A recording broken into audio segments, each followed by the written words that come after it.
Hello friends, ഇന്ന് ഞാനിവിടെ കാണിക്കാൻ പോകുന്നത് ഒരു ഫ്രോക്കാണ്. അതിൻ്റെ കൂടെ ഞാനൊരു ഷ്രഗും തയ്ച്ചിട്ടുണ്ട്. അത് ഞാനൊരു സിൽക്ക് തുണിയിലാണ് ഷ്രഗ് തയ്ച്ചിരിക്കുന്നത്. അതുപോലെ തന്നെ ഈ ഫ്രോക്കിൻ്റെ താഴത്ത് വന്നിട്ട് ഫ്രില്ല് അറ്റാച്ച് ചെയ്തിട്ട് ഇതുപോലെ ഒരു 4 ലെയർ ഫ്രില്ല് ബോട്ടം ഫ്രില്ല് വെച്ചിട്ട് ആണ് ഈ ഫ്രോക്ക് തയ്ച്ചിരിക്കുന്നത്. ഇതിന് ഉപയോഗിച്ചിരിക്കുന്ന തുണി സോഫ്റ്റ് നെറ്റാണ്. അപ്പോൾ ആദ്യം നമുക്ക് ഫ്രോക്ക് കട്ട് ചെയ്യാം. ഫ്രോക്ക് കട്ട് ചെയ്യാനായിട്ട് ഞാൻ ലൈനിങ് എടുത്തു. ലൈനിങ് എടുത്തിട്ട് 4ആയിട്ട് മടക്കാം.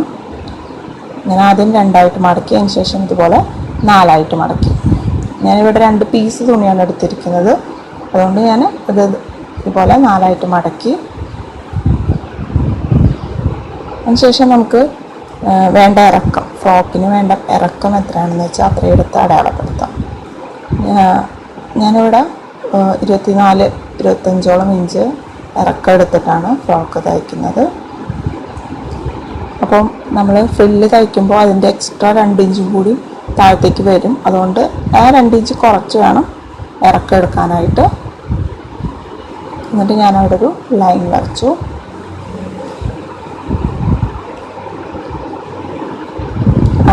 ഈ തുണി ഒപ്പല്ലാത്തതുകൊണ്ട് ഞാനൊന്ന് ലൈൻ വരച്ചതിന് ഒപ്പാക്കുകയാണ്. ശേഷം നമുക്ക് മെഷർമെൻറ്റ്സ് അടയാളപ്പെടുത്താം. ആദ്യം ഷോൾഡറിൻ്റെ മെഷർമെൻറ്റ് അടയാളപ്പെടുത്താം. ഷോൾഡറിൻ്റെ മെഷർമെൻറ്റ് 5.5 ഇഞ്ചാണ് എടുക്കുന്നത്. ഇതൊരു 3 വയസ്സ് തൊട്ട് 4 വയസ്സ് വരെയുള്ള കുട്ടികൾക്ക് ഇടാൻ പറ്റിയ ഫ്രോക്കാണ്. അതുകൊണ്ട് ഞാനൊരു സാധാരണ ഒരു 5.5 ഇഞ്ചാണ് കുട്ടികൾക്ക് അതിന് ശേഷം 5.5 ഇഞ്ച് തന്നെ താഴോട്ട് എടുക്കും. അതായത് നമ്മൾ ഫ്രോക്ക് സ്ലീവ്ലെസ് ആയിട്ടാണ് തയ്ക്കുന്നത്. അപ്പോൾ കൈക്കുഴി കുറച്ച് ലൂസാകാൻ വേണ്ടിയിട്ട് 5.5 ഇഞ്ച് തന്നെ താഴത്തേക്ക് എടുക്കാം. എന്നിട്ട് നമുക്ക് ലൈൻ അത് പോയിന്റ് തമ്മിൽ കൂട്ടി ഒഴിച്ച് ലൈൻ വരയ്ക്കാം.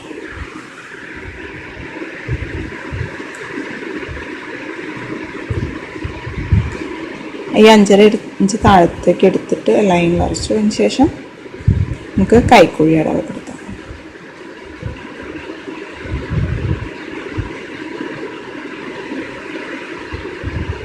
ശേഷം ആ ഒരു ലൈനിൽ തന്നെ നമുക്ക് ചെസ്റ്റ് മെഷർമെൻറ്റ് അടയാളപ്പെടുത്താം. ചെസ്റ്റ് മെഷർമെൻറ്റ് ഞാനിവിടെ 6.5 ഇഞ്ച് ആണ് വരുന്നത്. അപ്പോൾ ഒരു 7 ഇഞ്ചെങ്കിലും അടയാളപ്പെടുത്താം.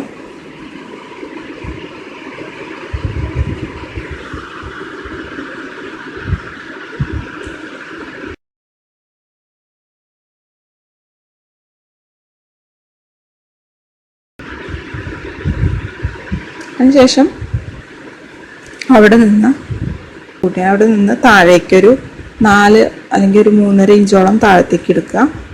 വേസ്റ്റ് മെഷർമെൻറ്റ് അടയാളപ്പെടുത്താനായിട്ടാണ്. അതിനുശേഷം ആ ഒരു ലൈനിൽ നമുക്ക് വേസ്റ്റ് മെഷർമെൻറ്റ് അടയാളപ്പെടുത്താം. വേസ്റ്റ് മെഷർമെൻറ്റ് 6 ഇഞ്ചാണ് ഞാൻ അടയാളപ്പെടുത്തുന്നത്.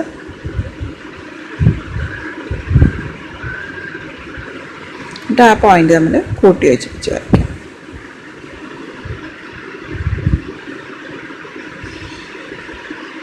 ഇനി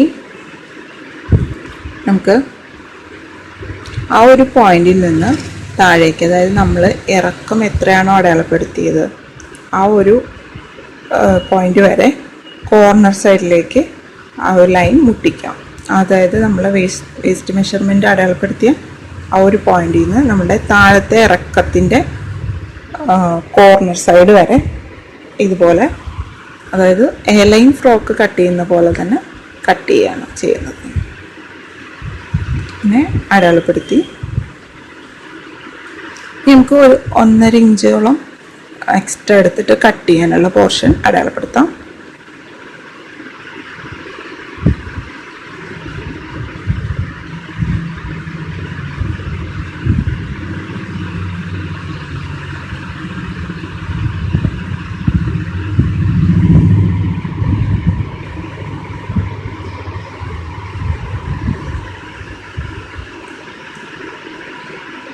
ഇനി നമുക്ക് കഴുത്ത് നെക്കിൻ്റെ വിഡ്ത്ത് അടയാളപ്പെടുത്താം. ഞാനിവിടെ 2.5 ഇഞ്ചാണ് എടുക്കുന്നത്. സാധാരണ ഒരു 3-4 വയസ്സ് വരെ കുട്ടികൾക്ക് നെക്കിൻ്റെ വിടുത്ത് 2.5 ഇഞ്ച് തന്നെയാണ് എടുക്കാറ്. ശേഷം അവിടുന്ന് കഴുത്ത് ഇറക്കം ഞാൻ 3.5 ഇഞ്ച് എടുത്ത് അടയാളപ്പെടുത്തി. എന്നിട്ട് നമുക്ക് കഴുത്ത് ഷേപ്പ് ചെയ്ത് വരയ്ക്കാം. ഇത് ഫ്രണ്ട് കഴുത്താണ്. ബാക്ക് കഴുത്ത് വേറെ സെപ്പറേറ്റ് കട്ട് ചെയ്യണം. ഞാനിവിടെ അടയാളപ്പെടുത്തുന്നത് ഫ്രണ്ട് കഴുത്താണ്.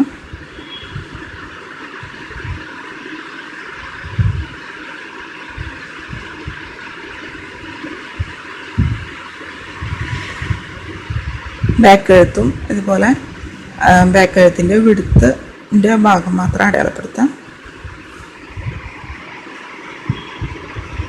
എന്നിട്ട് നമ്മൾ നെക്ക് വിടുത്തിൻ്റെ അവിടെ നിന്ന് ഷോൾഡറിലേക്ക് ഇതുപോലെ ചെരിച്ച് ഒന്ന് ഒരു ലൈൻ വരച്ചു കൊടുക്കാം, ഒരു 1/2 ഇഞ്ചോളം താഴത്തേക്ക്. എന്നിട്ട് നമുക്കത് കട്ട് ചെയ്തെടുക്കാം.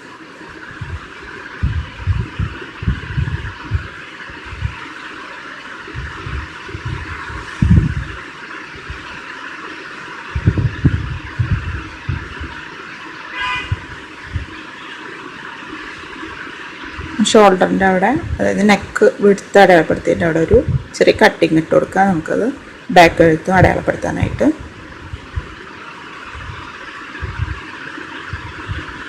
ഇനി നമുക്ക് ഫ്രണ്ട് കഴുത്ത് വെട്ടിയെടുക്കാം.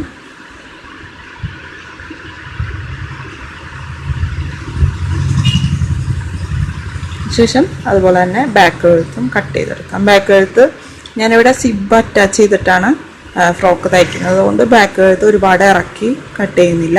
ഒരു 2 ഇഞ്ചോ അല്ലെങ്കിൽ 2.5 ഇഞ്ചോളം താഴ്ത്തി ഇതുപോലെ ബാക്ക് കഴുത്തൊന്ന് കട്ട് ചെയ്തെടുക്കാം. സിബ് അറ്റാച്ച് ചെയ്തവരാണെങ്കിൽ കുറച്ചും കൂടി ഇറക്ക് കൊടുക്കാം. ശേഷം നമ്മളുടെ മെയിൻ തുണി, അതായത് നെറ്റ് പീസ് എടുത്തിട്ട് 4ആയിട്ട് മടക്കാം. എന്നിട്ട് നമ്മൾ നേരത്തെ കട്ട് ചെയ്ത് വെച്ചിരിക്കുന്ന ലൈനിങ് തുണി എടുത്തിട്ട് 4ആയി മടക്കിയ ആ പീസിൽ വെച്ചിട്ട് നമുക്കത് കട്ട് ചെയ്തെടുക്കാം. ഒപ്പം വെച്ച് നമുക്ക് വേണമെങ്കിൽ ഒന്ന് പിൻ ചെയ്യാം.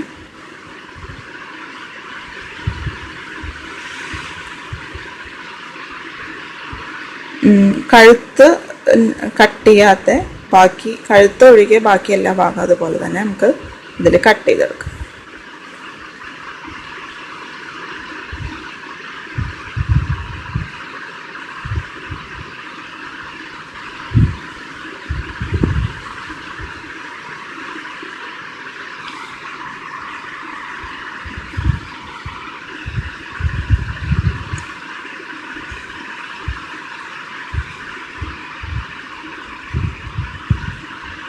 കഴുത്ത് കട്ട് ചെയ്യുന്നില്ല. കഴുത്തിൻ്റെ അവിടെ ഒരു ചെറിയ കട്ടിങ് ഇട്ട് കൊടുക്കാം മനസ്സിലാകാൻ വേണ്ടിയിട്ട്.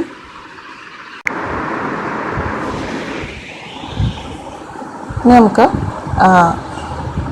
നമ്മളുടെ കട്ട് ചെയ്ത് വെച്ചിരിക്കുന്ന നെക്ക് പീസും ലൈനിങ് പീസും ആദ്യം കഴുത്തിൻ്റെ ഭാഗം തയ്ച്ചു കൊടുക്കാം. ഇതുപോലെ നല്ല ഭാഗങ്ങൾ ചേർത്ത് വെച്ചത്, അതായത് ലൈനിങ്ങിൻ്റെ നല്ല ഭാഗവും നമ്മുടെ നെറ്റ് തുണിയുടെ നല്ല ഭാഗവും കൂടി ചേർത്ത് വെച്ചിട്ട് ഒന്ന് പിൻ ചെയ്ത് കൊടുത്തിട്ട് തയ്ക്കുക. കാരണം നെറ്റായതുകൊണ്ട് നമുക്ക് തയ്ക്കുമ്പോൾ ബുദ്ധിമുട്ടായിരിക്കും. അതുകൊണ്ട് ഇതുപോലെ ഒന്ന് പിൻ ചെയ്ത് കൊടുക്കാം.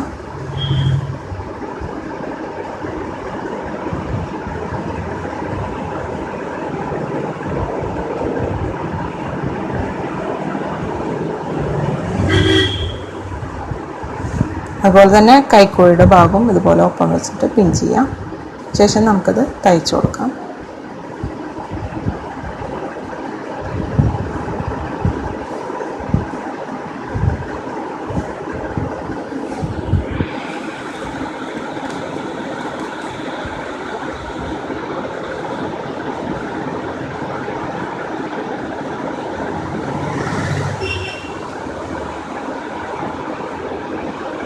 അതുപോലെ തന്നെ കൈക്കോഴിയുടെ ഭാഗം തയ്ച്ചു കൊടുക്കുക.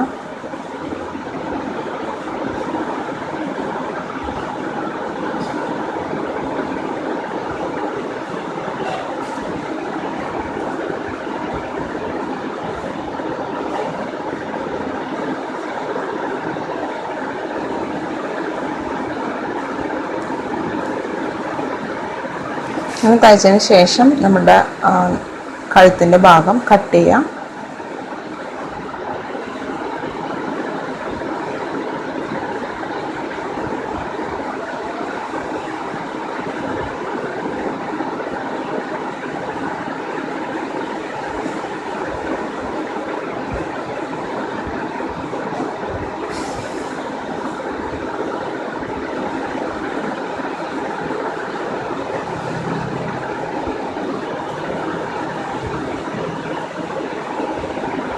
എന്നിട്ട് സാധാരണ നമ്മൾ കഴുത്ത് തയ്ക്കുന്ന പോലെ തന്നെ ഇതുപോലെ കട്ടിങ് ഇട്ട് കൊടുക്കാം.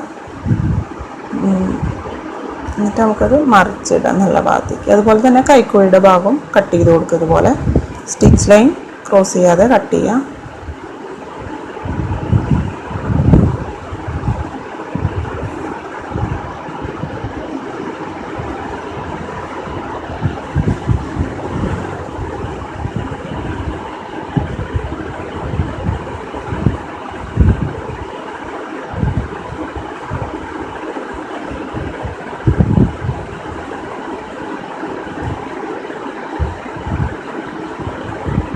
എന്നിട്ട് നമുക്കിത് നല്ല വശത്തേക്ക് മറിച്ചിടാം.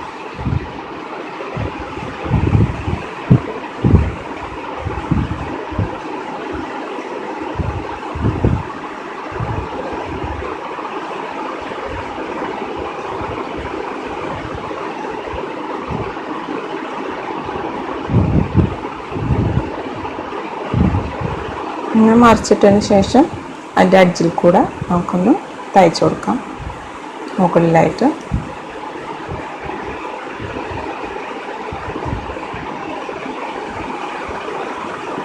നന്നായി പ്രസ് ചെയ്യുക. മറിച്ചിട്ടതിന് ശേഷം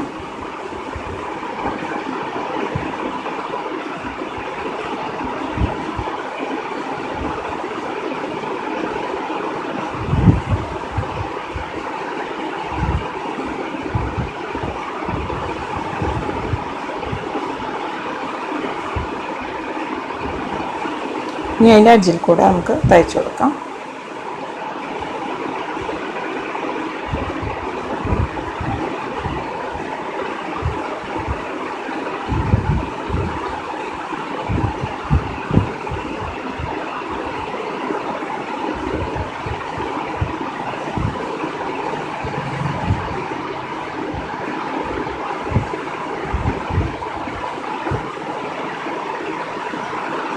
അതുപോലെ തന്നെ കൈക്കുഴിയുടെ ഭാഗം അതുപോലെ തന്നെ തയ്ച്ചു കൊടുക്കാം.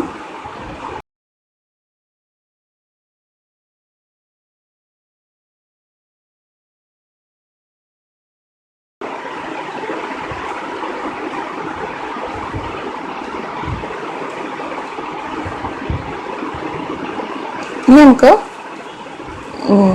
നമ്മുടെ ലൈനിങ് തുണിയും നെറ്റ് പീസും തമ്മിൽ ആ ബോഡി ഭാഗം ഒന്ന് അറ്റാച്ച് ചെയ്ത് റഫായിട്ടൊന്ന് രണ്ടും കൂടി കൂട്ടി തയ്ക്കാം. രണ്ട് സൈഡ് ഇതുപോലെ തയ്ച്ചു കൊടുക്കാം.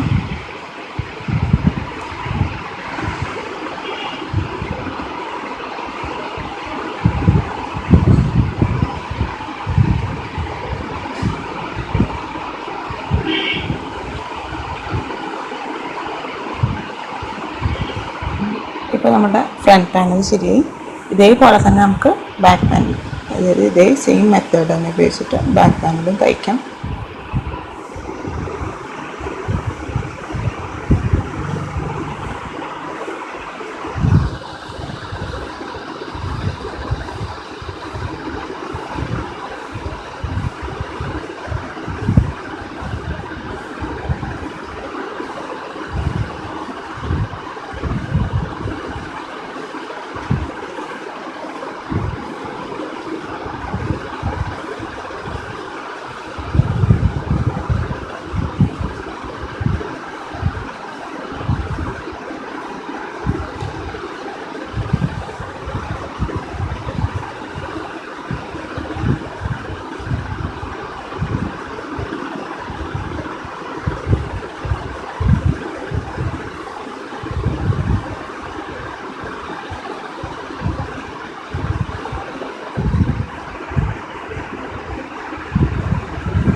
ബാക്ക് പാനൽ അങ്ങനെ തയ്ച്ചതിന് ശേഷം നമുക്ക് സിബ് അറ്റാച്ച് ചെയ്യണം.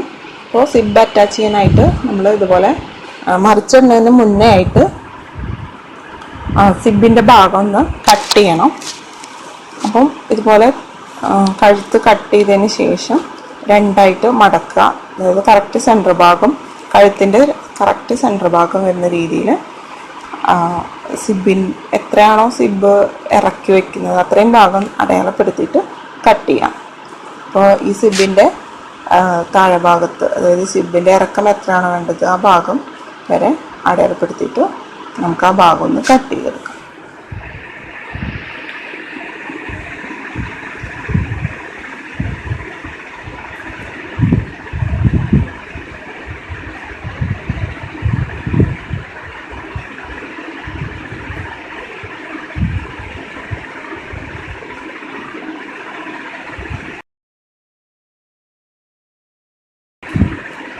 അതിനുശേഷം ആ ഭാഗം ഒന്ന് തയ്ച്ചു കൊടുക്കാം.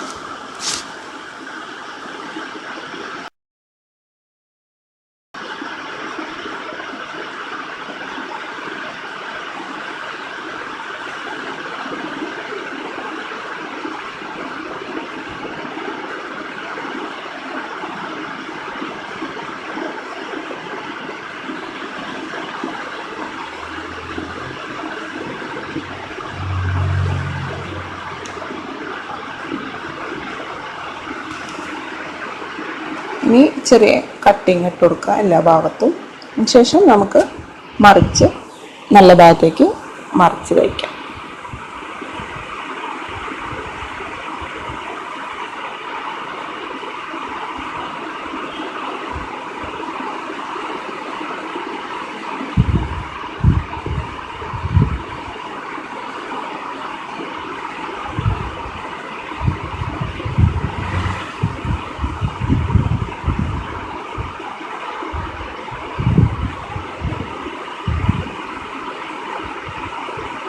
നല്ല വശത്തേക്ക് നന്നായി അതിൻ്റെ എഡ്ജും കോർണർ സൈഡൊക്കെ പുറത്തേക്ക് വരുന്ന രീതിയിൽ നന്നായിട്ട് പ്രസ് ചെയ്യുക. അതിനുള്ളിൽ നിന്ന് പുറത്തേക്ക് എടുക്കാം. ശേഷം സിബ് നമ്മൾ സിബ് വയ്ക്കുന്ന ആ ഒരു ഭാഗത്ത് നിന്നേക്കാൾ ഒരു 1/4 ഇഞ്ച് ഇപ്പുറത്തേക്ക് വെച്ചിട്ട് വേണം സിബ് തയ്ക്കാനായിട്ട്. അതുപോലെ നേരെ എഡ്ജിൽ കൊണ്ട് തയ്ക്കരുത്, കുറച്ച് വിട്ടിട്ട്, അതായത് എഡ്ജിൽ നിന്ന് കുറച്ച് ഒരു 1/4 ഇഞ്ചോളം വിട്ടിട്ട് വേണം സിബ് അറ്റാച്ച് ചെയ്യാനായിട്ട്. ഇതുപോലെ സിബ് അറ്റാച്ച് ചെയ്ത് കൊടുക്കാം.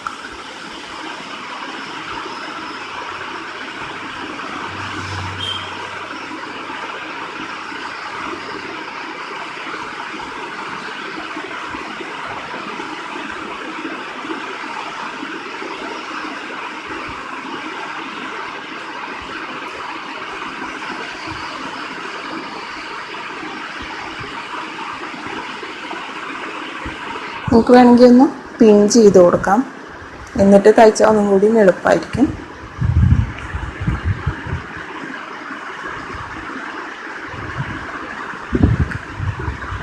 നമ്മൾ ബാക്ക് പാനലും ശരിയായിട്ടുണ്ട്, സിബൊക്കെ അറ്റാച്ച് ചെയ്ത് കഴിഞ്ഞു. ഇനി നമുക്ക് ഫ്രണ്ട് പാനലിൻ്റെയും ബാക്ക് പാനലിൻ്റെയും ഷോൾഡർ അറ്റാച്ച് ചെയ്യാം.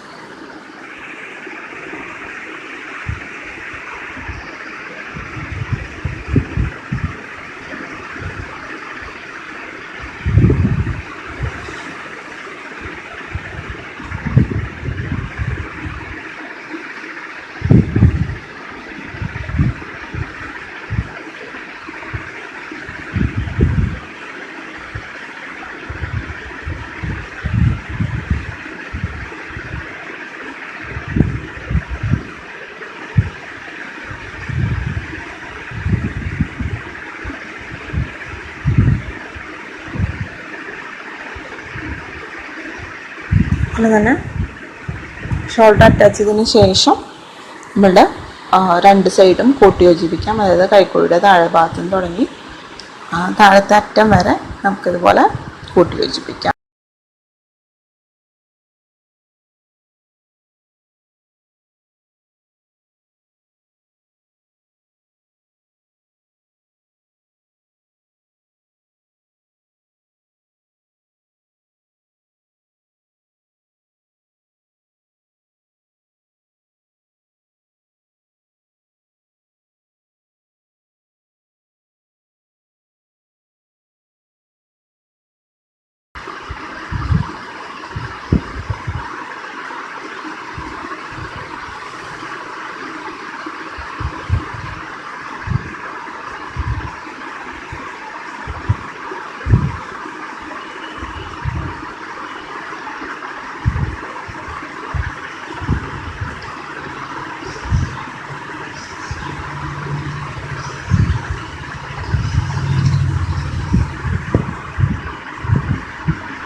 നമ്മുടെ ഫ്രോക്ക് റെഡി ആയി കഴിഞ്ഞു.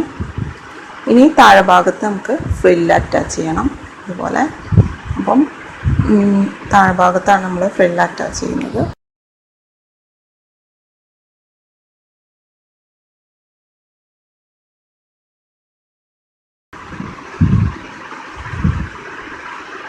അപ്പം ഇതുപോലൊരു സ്ട്രിപ്പ് എടുക്കുക. ഞാനിവിടെ ഒരു 4 ഇഞ്ച് വീതിയിലുള്ളൊരു സ്ട്രിപ്പാണ് എടുത്തിരിക്കുന്നത്. അപ്പോൾ ഈ സ്ട്രിപ്പിൻ്റെ നീളം എന്ന് പറഞ്ഞാൽ നമ്മുടെ തയ്ച്ച ഫ്രോക്കിൻ്റെ താഴെ ഭാഗത്തെ ചുറ്റളവിനേക്കാളും ഇരട്ടി നീളം വേണം ഈ സ്ട്രിപ്പിന്. എന്നാലാണ് ചുളിവിട്ട് വരുമ്പോഴത്തേനും കറക്റ്റ് ആയിരിക്കുള്ളൂ. അപ്പോൾ നിങ്ങൾ 2-3 സ്ട്രിപ്പ് അറ്റാച്ച് ചെയ്തിട്ടാണെങ്കിലും അത്രയും നീളത്തിൽ ഒരു 4 എത്രയാണോ നിങ്ങൾക്ക് ലെയർ വേണ്ടത് അത്രയും സ്ട്രിപ്പ് ഇതുപോലെ കട്ട് ചെയ്തെടുക്കുക. അതിനുശേഷം ഈ കട്ട് ചെയ്തെടുത്ത സ്ട്രിപ്പ് ഇതുപോലെ ചെറുതായിട്ട് ഞൊറിവുകൾ ഇട്ട് കൊടുത്തൊന്ന് തയ്ച്ചു കൊടുക്കാം. ഒരുപാട് ഞൊറിവുകൾ ഇടണ്ട, ചെറുതായിട്ടൊന്ന് ഇതുപോലെ ചെറിയ ഞൊറിവുകൾ ഇട്ട് കൊടുത്തിട്ട് ഒന്ന് തയ്ക്കാതെ. ഇതുപോലെ തന്നെ 4 സ്ട്രിപ്പും തയ്ക്കണം.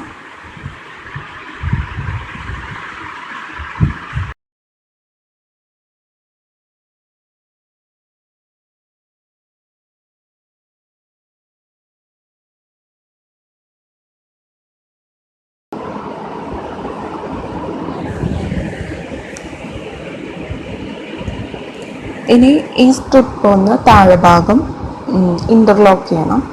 അപ്പം ഇൻ്റർലോക്ക് ചെയ്യാനുള്ള ഫൂട്ട് എത്തിയതിന് ശേഷം നമുക്കത് ഇൻ്റർലോക്ക് ചെയ്യാം. 4 സ്ട്രിപ്പും ഇതുപോലെ ഇൻ്റർലോക്ക് ചെയ്ത് കൊടുക്കണം താഴെ ഭാഗം.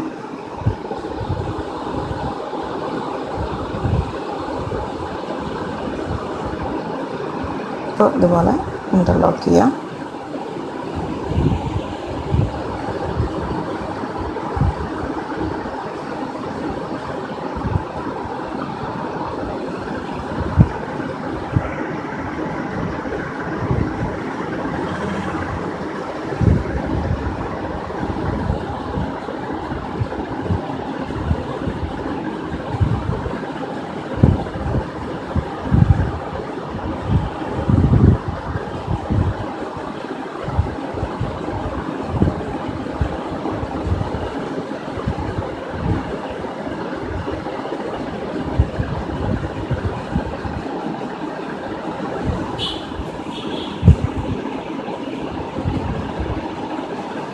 ഇതുപോലെ ഇൻ്റർലോക്ക് ചെയ്യുക.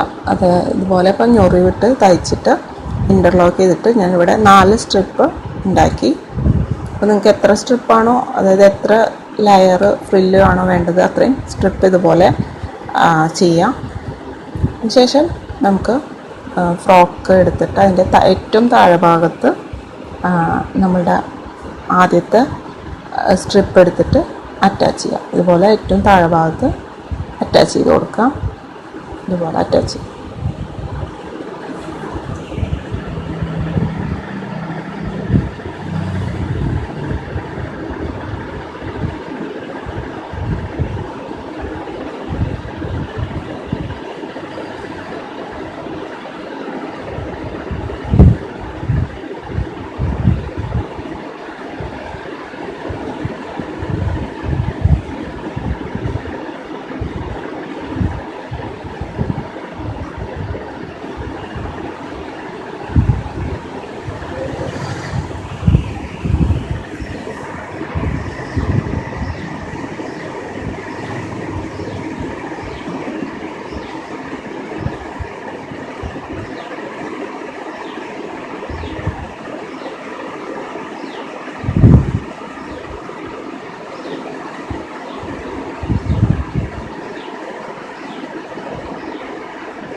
ഇതുപോലെ ഫ്രോക്കിൻ്റെ ചുറ്റുഭാഗം ഇതുപോലെ ഈ സ്ട്രിപ്പ് അറ്റാച്ച് ചെയ്യാം.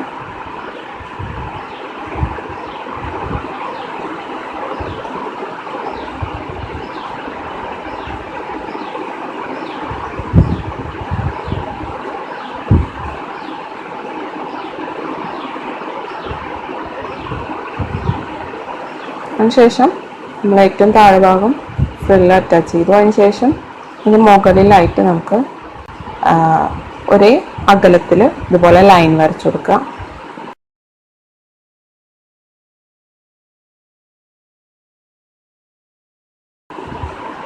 ഞാനിവിടെ ഒരു സ്കെയിലിൻ്റെ ഒരു രീതിയിൽ ഒരേ അകലം വരാൻ വേണ്ടിയിട്ട് ഒരേ രീതിയിൽ ഇതുപോലെ 3 ലൈൻ വരച്ചു കൊടുത്തു. അതായത് ഞാൻ 3 ഫ്രില്ല് അറ്റാച്ച് ചെയ്യാനായിട്ട്. അതുപോലെ തന്നെ മറ്റേ സൈഡിലും അതേ ആ ഒരു അകലം വരുന്ന രീതിയിൽ നമ്മൾ നേരത്തെ അടയാളപ്പെടുത്തിയ ആ ഒരു ലൈനിൻ്റെ ഭാഗം ഇപ്പുറത്തേക്ക് ആ ഭാഗത്തേക്ക് തന്നെ വരാൻ വേണ്ടിയിട്ട് ആ ഭാഗങ്ങളൊന്ന് അടയാളപ്പെടുത്തിയിട്ട് ആ ലൈൻ തമ്മിൽ ആ പോയിന്റുകൾ തമ്മിൽ നമുക്ക് കൂട്ടി വെച്ചിരിക്കും.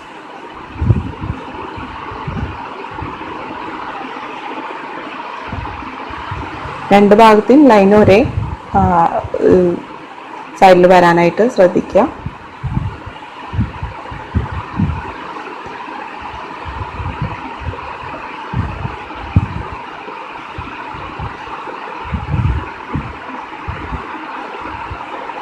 ഇനി നമുക്ക് നമ്മൾ നേരത്തെ ഉണ്ടാക്കി വെച്ചിരിക്കുന്ന സ്ട്രിപ്പുകൾ എടുത്തിട്ട് ഓരോ ലൈനിലായിട്ട് അറ്റാച്ച് ചെയ്ത് കൊടുക്കാം. അതായത് നമ്മുടെ ഫ്രോക്കിൻ്റെ ചുറ്റും ഇതുപോലെ ആ ലൈനിൽ തന്നെ വെച്ച് തയ്ക്കാൻ ശ്രദ്ധിക്കുക. ചെരിഞ്ഞു പോവാതെ തയ്ക്കാൻ ശ്രദ്ധിക്കുക.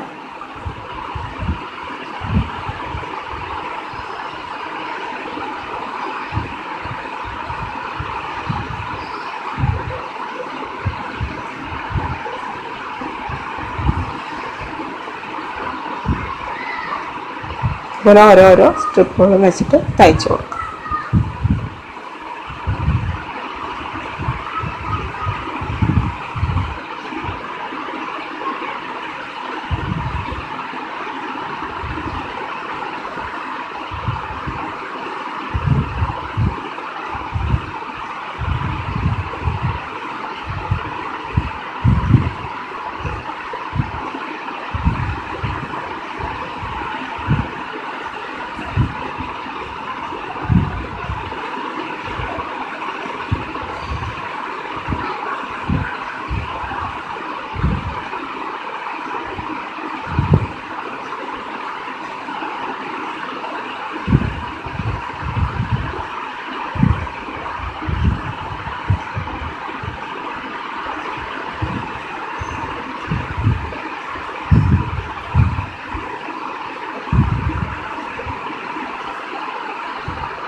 നമ്മളെല്ലാ ലെയറും എല്ലാ ഫ്രില്ലും അറ്റാച്ച് ചെയ്തു. ഇതുപോലെ അറ്റാച്ച് ചെയ്തിട്ട് താഴത്തേക്ക് ഇടുമ്പോൾ ഇതുപോലെ വരും.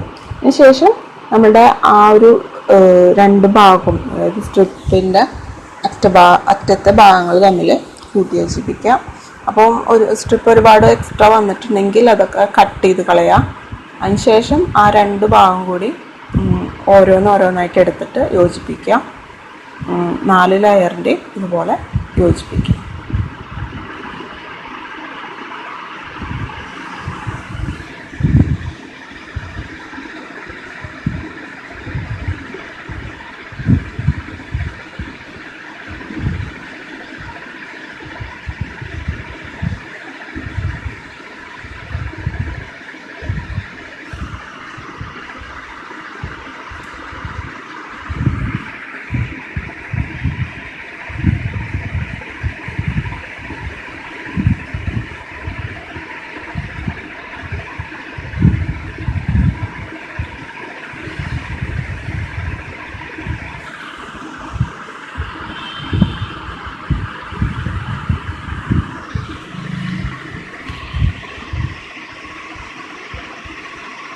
ഇതുപോലെ എല്ലാ ലെയറും യോജിപ്പിക്കും.